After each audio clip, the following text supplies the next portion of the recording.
यार स्क्रॉल करना बंद करो, सीरियसली। जो आप ढूंढ रहे हो वो यहाँ है। 2026 में पाकिस्तानी ड्रामाज ने एक ऐसा तूफान लाया है जो जेन्युइनली इंटरनेट तोड़ रहा है। ट्रेंडिंग चार्ट्स पे, यूट्यूब पे, हर जगह इन्हीं ड्रामाज की बात हो रही है। लेकिन मैं जानती हूँ कि इतने ड्रामाज हैं कि समझ नहीं आता कि पहले कौन सा देखो। तो आज मैं वो काम कर देती हूँ आपके लिए। 7 ऐसा ड्रामाज जो 2026 में इंटरनेट तोड़ रहे हैं, जो स्क्रीन से नजर हटाने नहीं देते, जो रात को नींद चुरा लेते हैं। नंबर 7 से शुरू करते हैं, लेकिन प्रॉमिस करो कि आखिर तक रुकोगे, क्योंकि नंबर 1 पे जो ड्रामा है वो सुन के ही स्क्रीन पे आ जाना चाहोगे।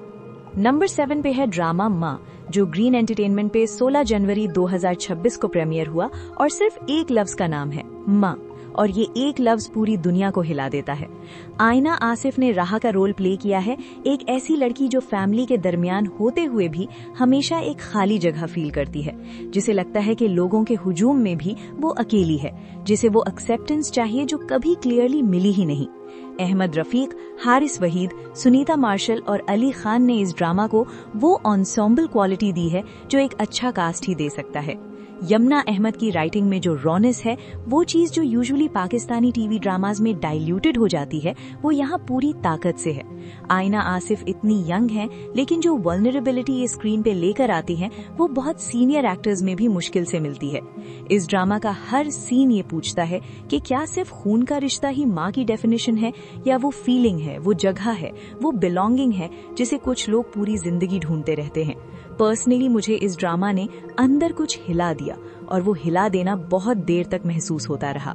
नंबर 6 पे है ड्रामा सारा आपी, जो हर पल जियो पर 2 फरवरी 2026 को प्रीमियर हुआ। और ये वो ड्रामा है जिसने जेन्युइनली पूरी ऑडियंस को 2 खेमों में बांट दिया। सवेरा नदीम ने सारा का रोल प्ले किया है, एक ऐसी औरत जिसने अपने 3 भाइयों को उस वक्त पाला जब पेरेंट्स चले गए, जिसने अपनी पूरी जवानी उनके लिए वक्फ कर दी, जिसके लिए ये भाई ही उसकी पूरी जिंदगी है।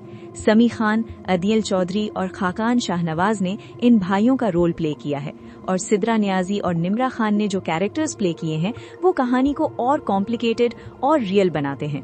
लेकिन इस ड्रामा की जो चीज आपको स्क्रीन से नहीं हटने देती, वो ये है कि सारा आप ही कोई विलेन नहीं है, वो बुरी नहीं है, वो कंट्रोलिंग है, इसलिए कि डर है कि अगर ये सब आजाद हो गए तो वो बिल्कुल अकेली हो जाएंगी। और वो अकेलापन, वो अनसेड खौफ, यही इस ड्रामा की रूह है। सवेरा नदीम ने सारा को इतनी ऑनेस्टी के साथ प्ले किया है कि आप एक ही वक्त में उनसे प्यार करते हो और गुस्सा भी करते हो, और वो दोनों फीलिंग्स एक साथ आना ही इस ड्रामा का सबसे बड़ा कमाल है। पर्सनली ये ड्रामा मुझे उस हर इंसान की याद दिलाता है जिसने इतना कुछ दिया कि बाद में लेने का नहीं जानता था, और वो दर्द बहुत स्पेसिफिक है। नंबर 5 पे है ड्रामा कफील, जो ARY डिजिटल पे 15 दिसंबर 2025 को प्रीमियर हुआ और मंडे और ट्यूसडे को 8 बजे आता है। और मैं सीधा बात करती हूँ, उमेरा अहमद ने लिखा है, बस। और अगर ये नाम काफी नहीं तो सुनो, सनम सईद ने जेबा का रोल प्ले किया है, एक स्कूल टीचर, 4 बच्चों की माँ, एक आदमी के साथ फंसी हुई है जो अपनी सारी इनसिक्योरिटीज, अपनी सारी फ्रस्ट्रेशंस, अपनी सारी फेलियर्स अपनी बीवी पे निकालता है। इमाद इरफानी ने जमशेद को प्ले किया है, बाहर से नॉर्मल, घर के अंदर अलग। ये ड्रामा आपको रुला नहीं देता ड्रामेटिक अंदाज में, ये आपको वो दर्द देता है जो अंदर अंदर खाता है, जिसे आप पकड़ नहीं सकते, जिस पे नाम रखना मुश्किल होता है। और फिर टाइम जंप आता है, बच्चे बड़े होते हैं, जेन जी बनते हैं, और वो अपनी टूटी हुई फैमिली को संभालना चाहते हैं। और ये हिस्सा इस ड्रामा को एक बिल्कुल अलग डायमेंशन देता है जो ऑलमोस्ट नो पाकिस्तानी ड्रामा ने ट्राई किया है। सनम सईद की परफॉर्मेंस में वो कंट्रोल्ड दर्द है जो उन्हें इस जनरेशन की बेस्ट एक्ट्रेसेस में रखता है। पर्सनली मुझे इस ड्रामा का वो लम्हा सबसे ज्यादा तोड़ा जब सैबा ने पहली बार खुद के लिए कुछ डिसाइड किया, और आप चाहते हो कि वो डिसीजन वो पहले कर लेती। नंबर 4 पे है ड्रामा हमराही, जो जियो टीवी पे 28 मार्च 2026 को प्रीमियर हुआ।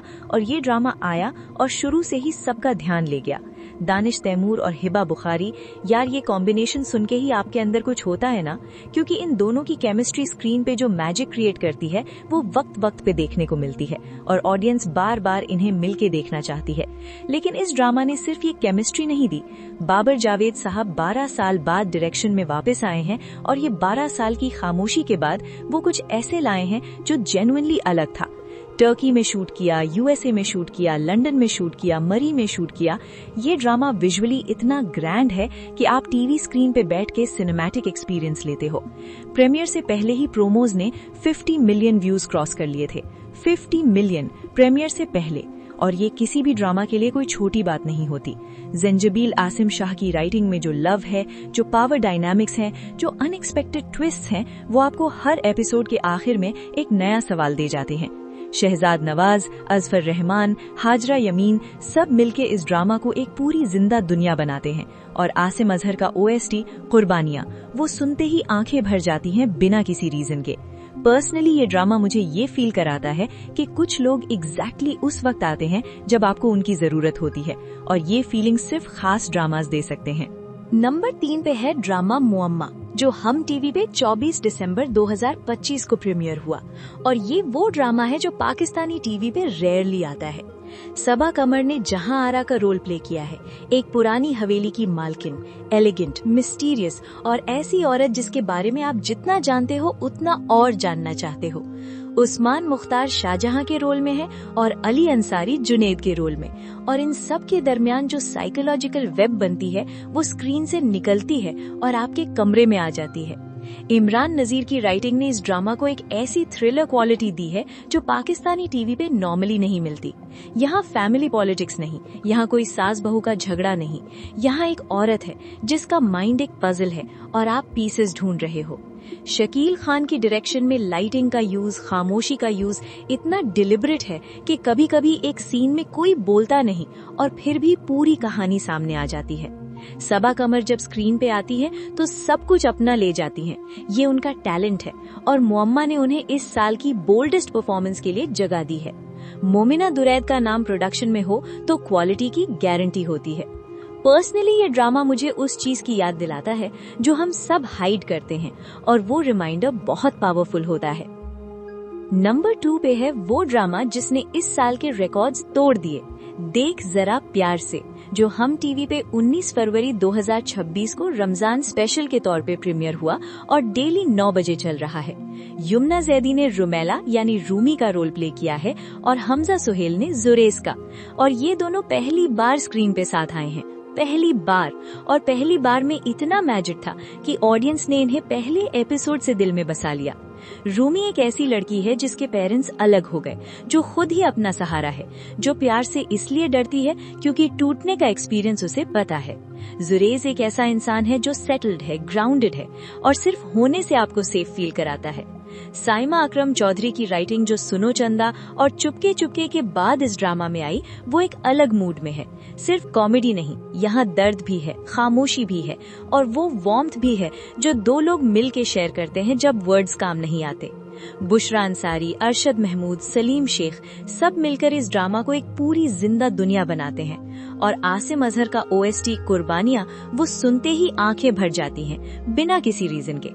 पर्सनली ये ड्रामा मुझे ये फील कराता है कि कुछ लोग एग्जैक्टली उस वक्त आते हैं जब आपको उनकी जरूरत होती है, और ये फीलिंग सिर्फ खास ड्रामास दे सकते हैं। और नंबर 1 पे रुक जाओ एक सेकंड, ये ड्रामा सिर्फ ट्रेंडिंग नहीं है, ये एक फिनोमिनन है। मेरी जिंदगी है तू, जो ARY डिजिटल पे 7 नवंबर 2025 को प्रीमियर हुआ, और तब से ये ड्रामा ने 1 बिलियन व्यूज क्रॉस कर लिए हैं यूट्यूब पे। 1 बिलियन, 1 अरब लोग 1 बिलियन टाइम्स ये ड्रामा देखा गया है। हानिया आमिर ने आयरा का रोल प्ले किया है और बिलाल अब्बास खान ने कामयार का। पहली बार साथ, पहली जोड़ी, पहली बार स्क्रीन पे और पहली बार में ये हाल। हानिया आमिर की आयरा बाहर से सब कुछ संभालती लगती है, लेकिन अंदर कुछ ऐसा है जो सिर्फ स्क्रीन के जरिए फील होता है। एक दर्द जिसका नाम नहीं, एक खौफ जिसका सोर्स ढूंढना पड़ता है। बिलाल अब्बास खान का कामयार कॉम्प्लेक्स है, लेयर्ड है, कभी आपका यार लगता है और कभी आपको उससे सवाल करना चाहते हो, और ये ड्यूअल फीलिंग ही आपको स्क्रीन से दूर नहीं जाने देती। रादीन शाह की राइटिंग में जो ट्विस्ट हैं, जो हिडन सीक्रेट्स हैं, जो रेवलेशंस हैं, वो हर एपिसोड के आखिर में आपको एक और एपिसोड शुरू कर देते हैं। और अभी ये ड्रामा अपने बिल्कुल आखिरी फेज में है, फिनाले आने वाली है, और मैं ये सीरियसली कह रही हूँ कि जिन लोगों ने नहीं देखा वो अभी भी देख सकते हैं, क्योंकि ये वो ड्रामा है जिसका असर खत्म होने के बाद भी रहता है। पर्सनली मुझे ये ड्रामा ये फील कराता है कि कुछ राज सिर्फ तब सामने आते हैं जब प्यार इतना बड़ा हो जाता है कि उन्हें छुपाना पॉसिबल ही नहीं रहता, और वो मोमेंट जब सब खुलता है वो मोमेंट बहुत ज्यादा फील होता है। तो ये थे 7 ड्रामास जो 2026 में इंटरनेट तोड़ रहे हैं, और ऑनेस्टली ये लिस्ट बनाते वक्त खुद मुझे बार बार फील हुआ कि यार पाकिस्तान में इस वक्त कंटेंट का एक ऐसा दौर चल रहा है जो याद रखने वाला है। इनमें से आपने कौन सा देखा? कौन सा ड्रामा है जिसने आपको जेन्युइनली अंदर तक छू लिया? वो सीन, वो डायलॉग, वो मोमेंट जो अभी भी दिमाग से नहीं निकलता? कमेंट में जरूर लिखो, क्योंकि इन ड्रामास पे बात सिर्फ अपने आप करना बहुत मुश्किल है। चैनल सब्सक्राइब करो और अगली वीडियो में मिलते हैं। तब तक स्क्रॉल करना बंद करो और ये ड्रामास देखो।